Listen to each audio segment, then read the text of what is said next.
between hope for peace and fear of the Russian hammer as President Trump prepares for a summit in Alaska with Vladimir Putin. We're going to get some back. We're going to get some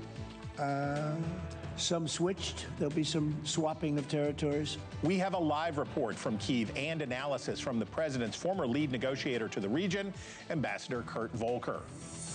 Maps are the thing in domestic politics, too, as a coast-to-coast Donnybrook over Texas redistricting has Republicans looking to put Lone Star legislators in handcuffs. DPS is in the field to execute these warrants. And Democrats promising retribution.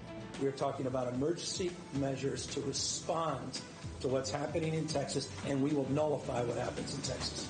We've got a swing district California Democrat, Congressman Dave Min, to talk about the promise and peril of mid-decade redistricting. Do both sides lose in a race to the bottom? But while partisans are busy with their map flap, what about the fundamentals? Like the man said, it's the economy, stupid.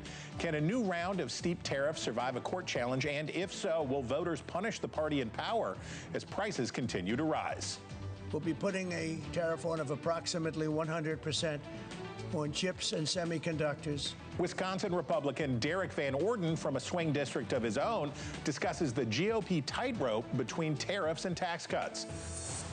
Speaking of tightropes, MAGA is scrambling to find a way to quiet dissent over some strange happenings on the Jeffrey Epstein case. Their answer: spread the pain to Democrats. All that and our best in the business panel of journalists. The Hill Sunday starts now.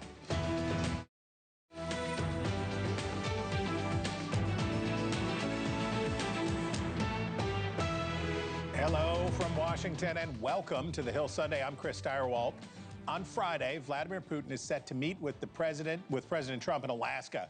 The first visit by a Russian leader for a one-on-one meeting with a U.S. president here in the United States in more than 15 years. This is the first summit for Trump and Putin since their ill-fated meeting in Helsinki in 2018. And they will meet in a very different world. Russia is bogged down in its disastrous bid to annex Ukraine. But after nearly 3.5 years, Putin hopes that he has outlasted the Western alliance. But what about the Ukrainians? President Volodymyr Zelensky says he's not willing to cede any territory to get Russia to abandon its occupation. But the reality on the ground in Ukraine may force his hand. Joining us now from Kyiv, NewsNation's foreign correspondent, Robert Sherman. Robert, the news in Washington is all about that the White House might try to get Zelensky to the Alaska summit. I take it that's something the government in Kyiv would like to see.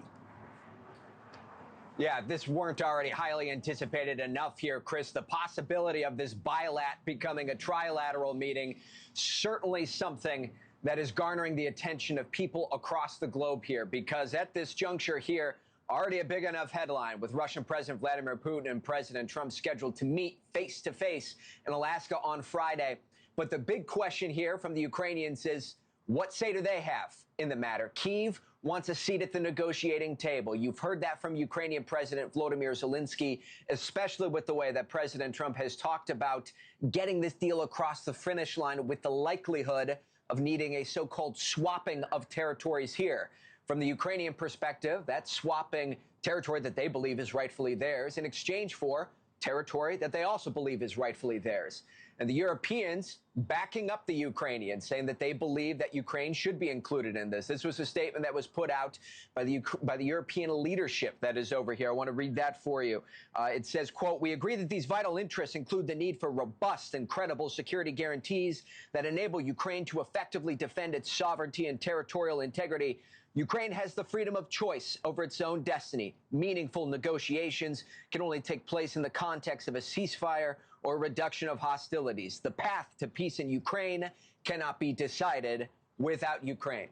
Ukrainian President Volodymyr Zelensky insisting that at this juncture, they are not interested in just conceding territory, and any conversations that take place regarding their future must include them. Here's Ukrainian President Volodymyr Zelensky. The path to peace for Ukraine must be determined together, and only together with Ukraine. This is fundamental, and it is important that our joint approaches and shared vision work toward a genuine peace, a consolidated position, a ceasefire, an end to the occupation, an end to the war. The biggest concern that you have here on the ground in Ukraine is that distinction between negotiations and capitulation. The Ukrainians hear the demands of Russia. They're steep.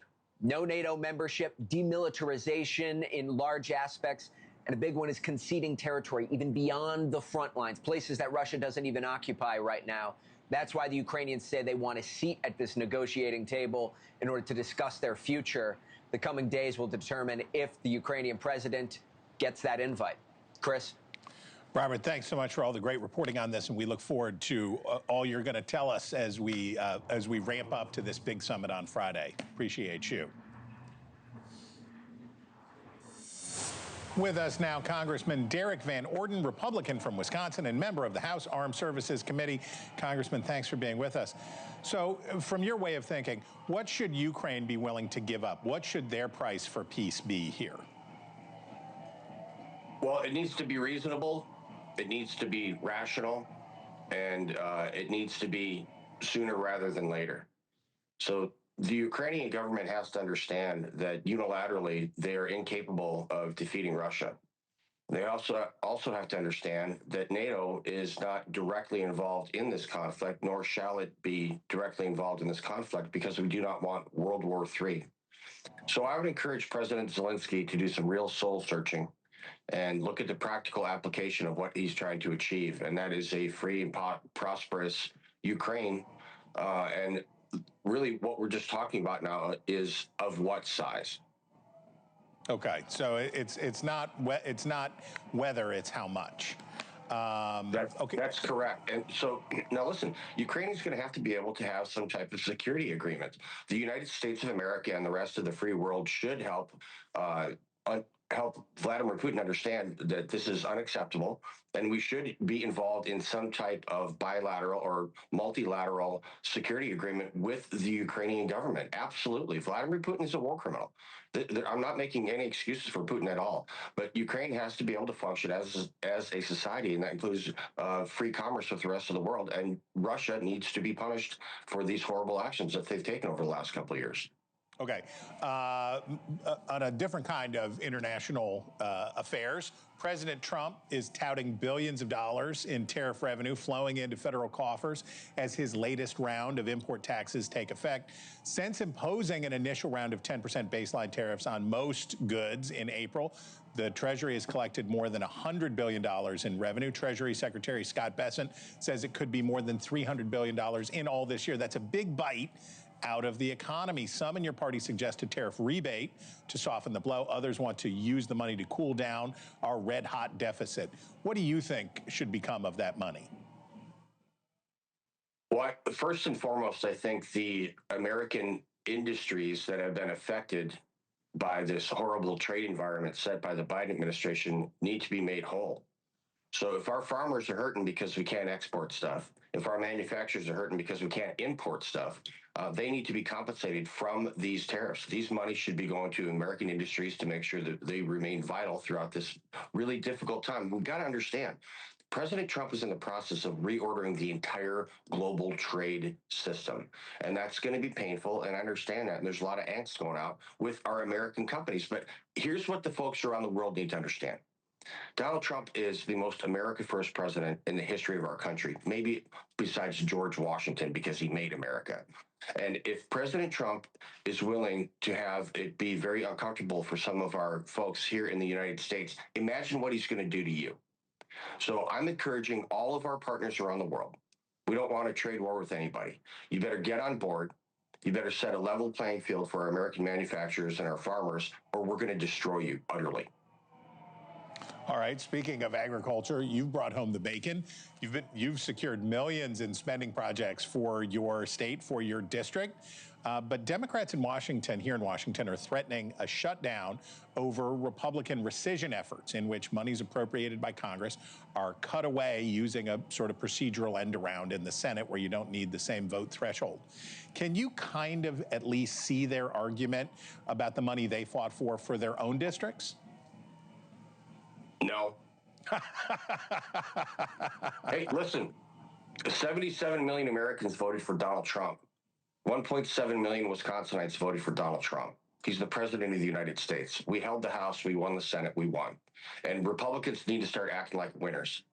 So this infighting and, arguing about how many angels you can fit on the head of a pin is completely counterproductive. And the American people are getting sick of some of the people in my party, mostly the Freedom Caucus folks, who are just dragging things through the dirt and making it impossible for us to govern. That rescission package was $9 billion out of a $37 trillion debt.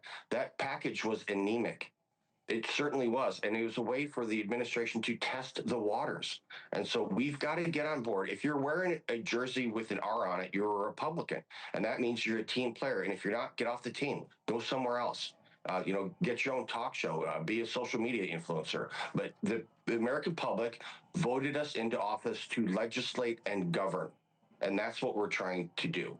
And the Democrat Party has proven consistently across the board that they're willing to waste trillions and trillions of dollars to try to secure permanent political power. What we're trying to do is secure an American economy that is functioning so that Americans can live in peace and prosperity. There's a fundamental difference between the Republican and Democrat Party, how we choose to govern. Okay. You must have some sympathy for what Texans are going through right now. Redistricting. Wisconsin has lived in the misery of retributive redistricting for more than a decade, and it's one of the reasons your state has such awful and expensive Supreme Court elections. It's been a problem. Now Democrats in Madison are targeting your district. They say they're using tactics that were pioneered by Republicans after the 2010 census. What advice would you offer your fellow Republicans or people anywhere, whether they're in Texas or elsewhere, about what happens when you get into the tit-for-tat redistricting stuff? Well, speaking about Texas, it's really funny that the Texas Democrats chose to flee to Illinois to protest gerrymandering. That would be like fleeing to a candy factory to protest tooth decay. Absolutely moronic. It's comically stupid that they decided to go to Illinois. In the state of Wisconsin, we have 8 seats, 6 of which are held by Republicans and 2 are held by Democrats. And the Democrats say, oh my gosh, look, this is a sign of gerrymandering. In fact, it's not. In the state of Wisconsin, Democrats live in Madison and Milwaukee. And guess what? Madison and Milwaukee are blue. The rest of this state is red. We've got some purpley areas over here in my district, and that's why they're targeting me, and I get that.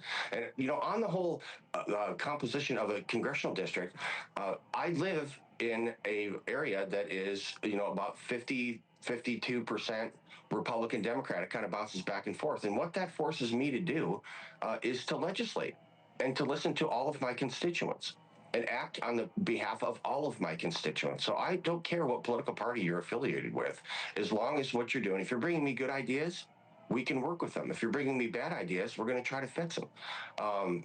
It's just that simple. I think if we had a more equitable distribution of these congressional districts, we'd have more governance. But when you look at Texas, Texas is as red as an apple. That's just a fact. And so for them to be redistricting, I think they're talking about gaining 5 more Republican seats. That's because there's 5 more Republican seats in Texas. And then those folks are going to be able to go to Washington, D.C. and directly represent the people that they're supposed to be. And those are their neighbors. I represent my neighbors, and my neighbors happen to be Democrats and Republicans and independents. And I'm fine with that. Okay. All right. Well, we appreciate you. All right, America, if you ever saw Bon Iver in a coffee shop in Eau Claire, you would know him already.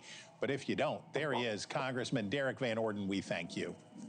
Well, thank you. God bless you and your listeners. Okay. With us now, Congressman Dave Min, Democrat from California, Southern California. Congressman, thanks for being here. Unlike Texas, California has a redistricting commission that handles drawing congressional maps. And the way they drew the districts in 2021 was to, quote, keep communities of interest together. Your district, for example, got a significant makeover. Look and see here. There it is. And it went from a safely blue seat to a much lighter shaded blue. But this new map Governor Newsom is touting has a very different goal and would reportedly shift your district back, giving you a little more breathing room in the midterms. All that being said, what do you make of the governor's plan? Look, I think, as I understand it, the governor's plan has a few major differences from the plans being contemplated in Texas, Florida, and Ohio right now. where the governors there are just adopting the maps that the White House is giving them. The first difference is that the California map is fully compliant with the Voting Rights Act, and it does keep communities of interest together. That's what I'm told very dispositively. Second, it would be contingent and would only take effect if other states like Texas or Florida or Ohio first did this unprecedented gerrymandering in the middle of a decade. And third, the voters will have to vote on it. Now, one thing I would just note is that in Texas and Florida and Ohio, they already have partisan gerrymandering. So they already went through this exercise in 2020 with the goal of getting as many Republican seats as possible while complying with the VRA. The maps they're drawing right now are not compliant with the VRA. While the California map, as I understand it, is. So big differences here. And look, I believe in following the rules. I'm a rule follower at the end of the day. We should try to win elections under the rules we have. But when the other side is cheating over and over and over, I think Democrats need to stop bringing a butter knife to a gunfight. We need to fight fire with fire and not unilaterally disarm. And I think that's the principle of this particular redistricting that's being considered in California. And when you and I have talked before, you've made it clear, you know, you represent Democrats and Republicans. You represent human constituents. If this, that's right. The most extreme version of the maps under consideration in California were to go into effect, there'd only be 3 Republicans out of 52 seats in California. That's a pretty wild number. What do you say to the Republicans in Southern California who would be squeezed so far out? They didn't gerrymander Texas. In Texas, I think they did gerrymander, and they're going to gerrymander so extreme you're going to have these weird-looking districts. You're not going to see that in California. California is a bright blue state, and I just want to note something that Representative Van Orden said, the hypocrisy and contradiction of what he said, because he earlier said that we're on Team Republican. You have to vote for everything Donald Trump says. And then later he said you represent Republicans and Democrats. I take a different approach to governing. I sometimes vote against my party. I sometimes vote for my party. That's the difference right now. Republicans are single-issue voters in Congress. The only issue they care about is, are you voting with Trump or not? That's why we have such dysfunction. It's why we're in a constitutional crisis right now, because they keep rubber stamping stuff. And right now you have DeSantis, you have Abbott. These folks are, again, rubber stamping things that should not be allowed. And that's what this is about. California, as I understand it, the proposal only goes into effect if Texas or Florida or Ohio do it first. Okay, you're going to get to do something about all this stuff because while you are enjoying the mild climate of your district right now, there's more than humidity waiting for you back in Washington. There's the looming threat of a government shutdown and how your party is going to approach the fight over government funding. We've seen the Republicans defy expectations again and again when it comes to spending bills, but there is still a very good possibility that they're going to need your help to avoid the shutdown. Are you willing to help avoid the government shutdown, or are you going to demand concessions in return? Look, I have been in Congress for just about 7 months. It's been the longest 7 months of my life. But what I'll say is this. In my time in Congress, I've noticed one recurring theme. Republicans vote with Trump. So I'd be very surprised if at the end of the day they don't again follow that pattern. I've never been asked to vote for Republican bills. They've never lobbied me. They've never tried to make the case that this is good for my district. And what we've seen is terrible policies emerge. That's why they're trying to do this partisan gerrymandering in Texas and Florida right now, because their policies are so unpopular. They're so cruel and immoral and devastating to communities like ours. The cuts to Medicaid, the cuts to food aid, for the tax on higher education, the cuts to cancer research. Who would vote for these things? Also, we can give bigger tax giveaways to foreign billionaires. It doesn't make any sense. So they have not tried to make the case to us ever that these rescissions packages or these big, ugly bills are good for our districts. If they make that case to us, if I get a call from Donald Trump or his chief of staff, I'll certainly take that phone call. But again, they've not actually tried to reach out. So when you talk about bipartisanship, it has to work both ways. So far, we've not seen that from the Republicans who are in control right now. Okay, speaking of your district, it is shaping up to be a test case for immigration enforcement as local groups have sued over what they say is an indiscriminate enforcement by ICE officials and the harassment of people who appear to be Hispanic. Courts maybe will be receptive to this argument. California has long called its status as a sanctuary state a virtue, but as we saw in 2024, and you alluded to, voters wanted more immigration enforcement and more law and order. This seems, though, like it's turned into a binary choice where there's either too much indiscriminate enforcement or not enough public safety and public order. Where are you on the lawsuits, on this question generally? Sure, and I just want to first address the term sanctuary state, because I hate that term. I think it's very misleading. As I noted in an oversight committee hearing recently, and every single mayor agreed with this, there's not a single place in America, including in California, that does not comply with federal immigration law, that hampers federal immigration enforcement. What the question about around quote-unquote sanctuary is whether state and local resources, doctors, nurses, police officers, should be allowed to be conscripted to serve federal immigration purposes. In California, we made the decision that cops should be doing their jobs. They should be focused on crime and law and order and keeping us safe, that nurses should be focused on their jobs and not on ICE's priorities. But look, as far as what we're seeing right now, it's outrageous. It's illegal. It's unconstitutional. You see masked agents jumping out of unmarked vans, attacking and assaulting people in the middle of the street, including citizens and permanent residents. They're sweeping people up without warrants. When people ask them for warrants or film them, you have agents that have been documented pulling guns on those people, arresting those people. This is all out of control, and I want to compare this to local law enforcement. My police officers here in Orange County, excellent police departments we have here, they don't wear masks. They wear body cameras. They identify themselves. If they're ever accused of violating someone's civil rights or breaking the law, there are investigations that occur. None of this happens with ICE. And so I recently visited ICE, and I got a whole runaround on this. Incredibly, at one point, they claimed that there were no complaints filed against ICE agents in Orange County. And when I noted that I knew of several complaints that have been filed, they said, oh, that's a different office. This was the type of runaround we're getting. It's the contempt for the rule of law and oversight that's coming out of ICE right now. And so, sure, we need to secure our borders. We should be going after violent criminals and gang members like Donald Trump said he would. But what's happening right now, these warrantless raids that are terrorizing communities, out of control, illegal, and we need to have some kind of oversight of this. Okay, Congressman, we're going to have to leave it there. And America, if you were going to check out one more night the Phil Collins cover band experience at the OC Fair in Costa Mesa this evening, you would know him already. But if you don't, there he is, Congressman Dave Min. We thank you. Coming up, a thaw in Alaska or a deep freeze. What to expect from this week's summit with President Trump's former point man for Ukraine, Ambassador Kurt Volker. Plus, sick and tired of gerrymandering? Perhaps our wall of wonder has a solution. We'll go a little whole hog with the answer when the Hill Sunday returns. Welcome back to the Hill Sunday. How high are the stakes for Friday's Alaska summit, and how optimistic should we be about America's options for peace? Kurt Volker is the former U.S. ambassador to NATO under Presidents George W. Bush and Barack Obama, former U.S. Special Representative for Ukraine negotiations under President Trump during his first term. Ambassador, we thank you for making time for us today. Are these talks, when you think about these talks, is this Putin playing for time? Or do you expect real consequence out of this? How do you foresee this?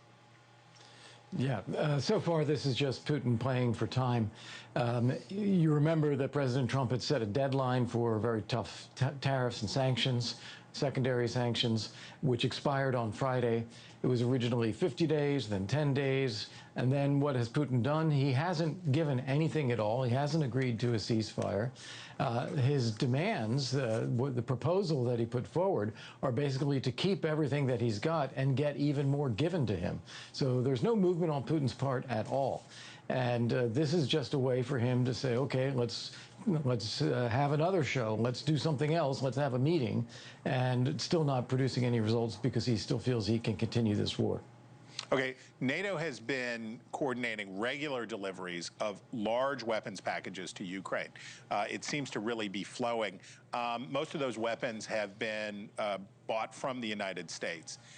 Has that, by your understanding, changed the construct of this conflict? Does that fight for time look any different now that Ukraine has more and different armaments? Yeah, it's a help. It's a big help. There are two things that we need to do to get Putin to agree to end the war. The first is to demonstrate that he's not going to win militarily, that Ukraine is only going to get stronger. Russia is never going to succeed militarily. So having NATO and NATO countries buy American weapons, deliver them to Ukraine, and make clear that that is a pathway that is going to be open for as long as needed, as long as it's paid for, that is a very important signal to Putin that he's not going to win. The second thing is on the economy. We've got to dry up the resources that are flowing into the Kremlin's budget that he uses to pay for this war, and that's where the sanction and the tariffs need to kick in. Oh, well, to that point, the economic boom in Russia at the beginning of state spending at the start of the war is over. The Russian economy is expected to grow at maybe 1 or 2% this year, down from nearly 5 points last year. And maybe, as you allude, most crucial, oil revenue is down, down, down. Does Moscow have enough money to keep fighting in Ukraine at this current pace? Not really, no. I think they can probably continue through the end of this year. They're drawing down their existing foreign exchange reserves, but when they run out, they're not able to go to international capital markets and just get more money. They would be dependent on somebody like China to give them a loan, perhaps, if China would do that. But they are actually drawing down their own reserves in order to keep this war going. And I think that we should be piling on to that in order to convince Putin that now's the time to end the war. How much would you think the Ukrainians be willing to give up territorially in exchange for some ironclad guarantee of security? Is that what the calculus is here? Well, I think that there's several pieces at play. And again, what Putin proposed is simply to keep everything he's already got, get Ukraine to give him more, and then he would say, oh, now we'll do a ceasefire, which no one believes. So we have to flip this around. A ceasefire first. Then what Putin originally took back in 2014 is Crimea and Donbas, the eastern part of Ukraine. He's now taken more than that. Provinces called Zaporizhia and Kherson. He has part of each of those. What I think Ukraine would find acceptable is to have Russia continue to occupy the Donbas and maybe even Crimea, but not recognize it as Russian territory. It's not legitimately Russia. It's just a status of occupation. But for them to get out of Kherson and Zaporizhia, particularly Zaporizhia, where that power plant is. Okay. Ambassador Volker, we thank you. Thank you for your service. All right, America, there's still much more ahead. Our Best in the Business panel is on the other side when the Hill Sunday returns.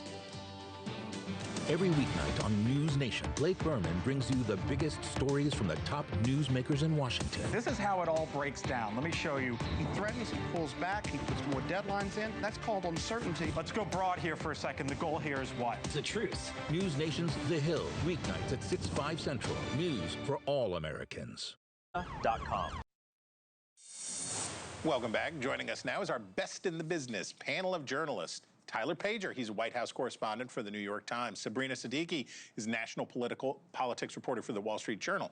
Margaret Talev, she's the director of the Syracuse Institute for Democracy, Journalism, and Citizenship. And Charles Lane, a veteran editor and journalist and a columnist for the Free Press. Chuck Lane, I'm so glad you're here. Welcome. Okay, Margaret, we start with you. The last time Donald Trump and Vladimir Putin had a summit, it was ungood. It did not go well. They did the Helsinki meeting, and it was bad. The world is different. The same man cannot cross the same river twice. It's a different man. It's a different river. What's different this time? I was at that summit in Helsinki. I remember it like it was yesterday. It was a weird one. Literally still shivering from the moment. Look, certainly the world has changed quite a bit, and maybe the relationship between Donald Trump and Vladimir Putin has changed. I think we will see, right? I mean, over the course of the last few years, one of the things that has happened is that the Ukrainian people themselves have begun to become weary and concerned about the longevity of this war. And that is a relatively new element of momentum pushing the idea of a negotiated settlement. The question is, does anyone really want to negotiate a settlement at this point? Is what Putin wants something that Zelensky could ever get behind? Can Trump save face? So those are all really big questions. And then another is Trump's recent emerging tough talk, publicly at least, toward Russia, this idea that India and China could face much larger tariffs over Russian oil. Is that just a lot of talk, or is that a real threat? Is that really meant to be leverage on Putin? To what end? Chuck, Margaret alludes to, and there's a Gallup poll out that speaks to this, Ukrainian enthusiasm for maintaining the fight is down, but support for Zelensky is up. That sort of gives Zelensky an interesting opportunity to make a deal. If people are ready for peace and they still like him, maybe some swapping, as the president said, can work. Maybe, but one thing those polls also show is that Ukrainians reject the idea of giving up any territory that they currently hold, in effect, for nothing. Of course, the big thing that has changed since the last time these two met is that this war has taken place.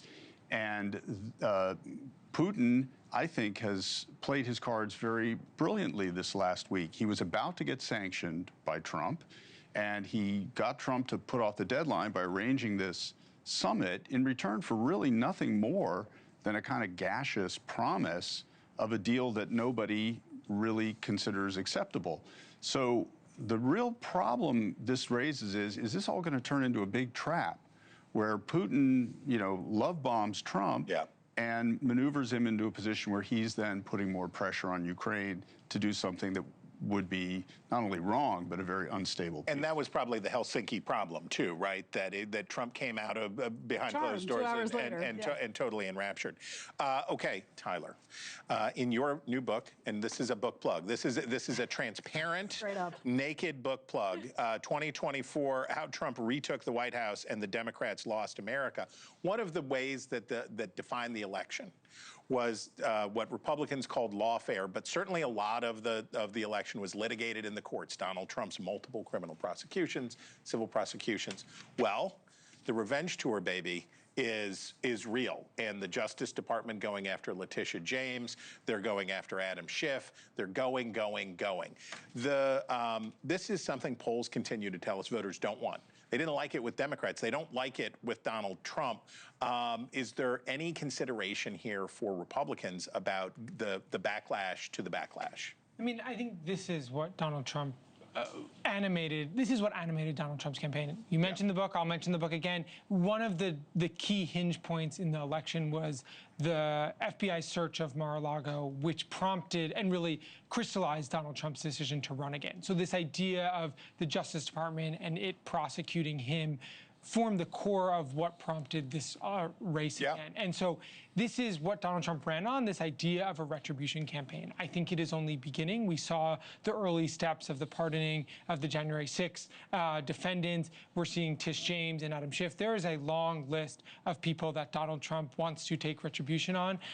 And so I think we're going to see that take place over the course of the next several years. In terms of your question, I think, this is what Donald Trump and his supporters have been calling for. He did not just say... But they were also, just to say, they were also calling for the Jeffrey Epstein case to be. So how much of this is that, and how much of it is...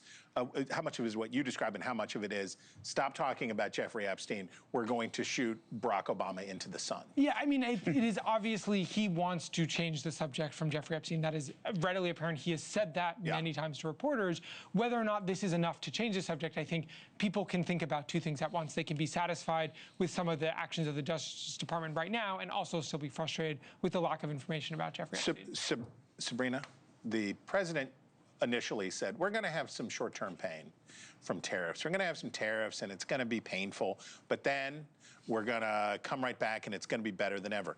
But then he said, people don't like pain. I don't like pain. I don't want things to be bad, so we're going to stop talking about pain. But we heard Congressman Van Orton talking about that reality, and it's the reality that economic numbers continue to point to, that there is upward pressure on prices, the job market is softening, the consequences of the first round of tariffs are coming to bear. I know this because I read the Wall Street Journal. That's all coming to bear as this next round of tariffs comes in. What about the political price that Republicans may pay for these tariffs?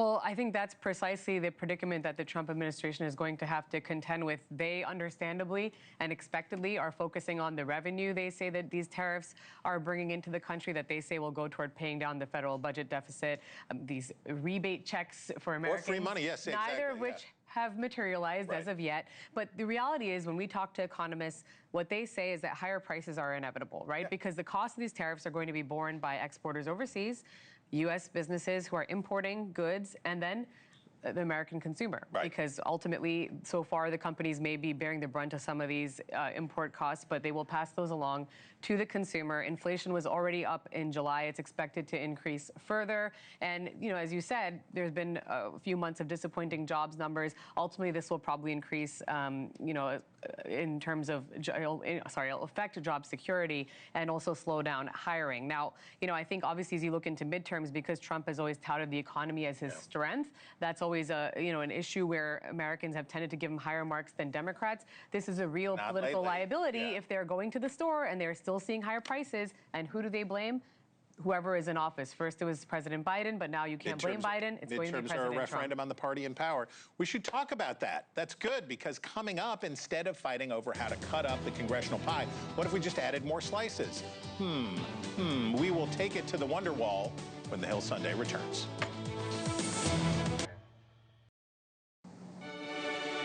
Welcome back. Let's go whole hog on Texas redistricting. Democrats have fled the state. The Republican governor vowing to remove them from office. The state's senior senator got the FBI on the case. And around the country, the Lone Star State has sparked a redistricting arms race. Now, we should note that however the dust settles here, the best indicator of which party is going to control the House is going to be the president's job approval numbers 15 months from now. If President Trump is parked down around 40% or lower, the Republicans are going to lose the House no matter how they redistrict it. There's no way out of that. But let's talk about one way that the federal government could actually lower the temperature on this gerrymandering tit for tat. And in my universe of unpopular opinions, here's my favorite, which is expand the House of Representatives. Grow the House of Representatives. Why? Why do we want more members of Congress? Well, for the first 124 years of the Republic, the House grew as the population grew. But in 1913, with 435 seats in the House, lawmakers said, I think we'll just leave it right here. We're enough. We should be enough. But the country kept growing. And in 1929, Congress, to protect their own selves, passed the Reapportionment Act, which capped that number in perpetuity. In 1860, the average House district was comprised 122,000 voters. By 1960, more than 400,000 people, an increase, more than double. By 2040, 2 censuses from now, it's projected to be nearly 900,000 human beings. You can't have effective representation of that many people. The rural districts are too big, and urban districts are not compact so that you can represent different constituencies inside a metropolitan area.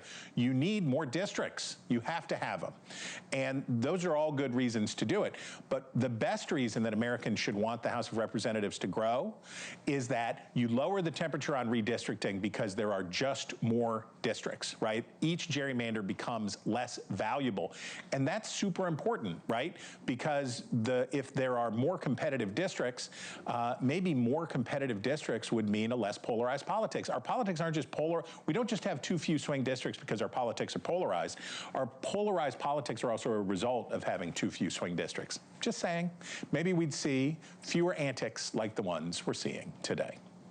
Is gerrymandering from both sides. And again, I don't disagree that we should not be doing that. But you cannot simply have one side that throws nukes on a daily basis and the other side that just says, you know what, we're better than that. We're just not going to respond. Welcome back. Our best in the business panel is with us. Even still, Sabrina, the quadrennial presidential electorate is a third larger than the biennial midterm electorate. That's why Democrats feel good about next year, because they have the college-educated, affluent voters, higher propensity voters on their side. All of what the Texas Republicans are doing is giving Democrats a reason to feel like they're in the fight again. There is a substantial backlash effect that Republicans have risked with this, right? I think so, but first of all, both parties currently suffer from abysmal approval ratings. Yes. And I think if you talk to Democratic leaders, they still think that the House is theirs to lose in the upcoming midterms. And when you talk to Democratic base voters, there is actually a lot of frustration that they believe the party is never really willing to really put up a fight. So this is really a test, as you said, by Republicans to see just how much are Democrats willing to counter or push back or engage in the same kind of tactics that Republicans are employing as a party. I do think this redistricting arms race across the country, though, is absolutely much more of a national issue. Yeah, it's a referendum on President Trump. It's a referendum on democracy. So, of course, there are very real implications, of course, when it comes to the map itself. Can I, if I'm riding hobby horses today, Margaret, one of mine is people talking about rigged elections. And when I hear Democrats using the language that they're using around this, and I had the chairman of the Democratic National Committee on here, and he was using this kind of language that you associate with Trump and the Republicans about it's rigged, it's rigged. And we could go back to Stacey Abrams, who laid some predicate for this. But there's a danger here, isn't there, when Democrats now are aping Trump, mimicking Trump in the way that Sabrina describes by talking about this is rigged, rigged, rigged, rigged, rigged. That's not good for our appreciation of democracy. Feel like a danger for what the United States means and trust in institutions and stuff. And I think Democrats are grappling with the data-based reality that like half of that horse at least has left the barn already, right? And so you have these massive declines in trust in every institution in America over the last 50 plus years. Gallup measures these. We're almost at the bottom. Congress is worse. It's all bad, right? And then the other thing is that what Democrats have learned is like, the sort of the if you can't beat them, join them idea that you see the borrowing of a lot of the words and rhetoric that Trump has used. I think the idea that the system is rigged, while you hear the discussion politically, the Americans who feel it most tend to be Americans who are economically underwater. And the reality is that for a lot of those Americans, the economic system does feel rigged against them, but politics is the only way they can try to deal with it. Tyler, the president says maybe we need a new census, and maybe the census won't include what the Constitution says, but will just be for citizens. This man is engaged on the midterms. He is thinking a lot about the midterms. How much does that affect the way that this race is going to go? I mean, absolutely. I had conversations with multiple senior White House officials this week who said this is all part of a broader strategy to ensure that the president's party keeps control of the House for the midterms. They lived through the first term when Democrats controlled the House, the investigations, the stymieing of any sort of legislative agenda. There is big concern inside the White House about the prospect of losing the House, and they're doing everything they possibly can to— Chuck, I've left you only seconds, so you can only have time to agree with me. Can we enlarge the House of Representatives? That was one of the most persuasive presentations I've seen you make yet, Chris. Hey, that's what I'm talking about. But it would help, right? No, I'm generally in favor of ideas that give both sides an incentive to cool it. Yeah. As this episode shows, they're both so in the grip of party bases that love conflict that unfortunately it's very unlikely they'll go for it. See, do you see why I love Chuck Lane? Do you see why we're so glad that he's here? It's because he agrees with me. No, I'm kidding. Panel, we thank you guys so much. Pretty good, right? This was pretty good, and there's more where that came from. Just scan that little code down at the bottom of your screen and get Whole Hog Politics in your inbox from The Hill every Friday. Coming up, every new beginning comes from some other beginning's end. Your almanac is next. Who get it done? Welcome back. This is your almanac for today, August 10th, 2025. On this day in 1821, President James Monroe proclaimed Missouri as the 24th state. But getting the Show Me state into the Union was no small feat for a young America. Years of heated debate over whether Missouri would allow slavery had stalled statehood efforts in Congress.